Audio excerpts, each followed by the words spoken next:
Hello everyone, how are you doing? This is MD Tech here with another quick tutorial. Today I'm going to show you guys how to restore missing desktop icons on your Windows device. So pretty straightforward. So we actually have many desktop icons that should be on this computer, and unfortunately we can't see any of them. And if I actually try and create a new shortcut or item on the desktop, we see that we're unable to. So I'm actually trying to create a text document and it's not letting me.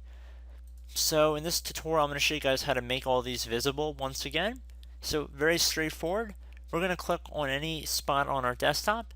So right click, left click on view at the top of this context menu.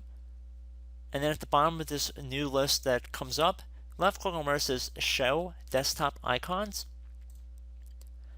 We see all these text documents that we just created and all of our icons have been restored.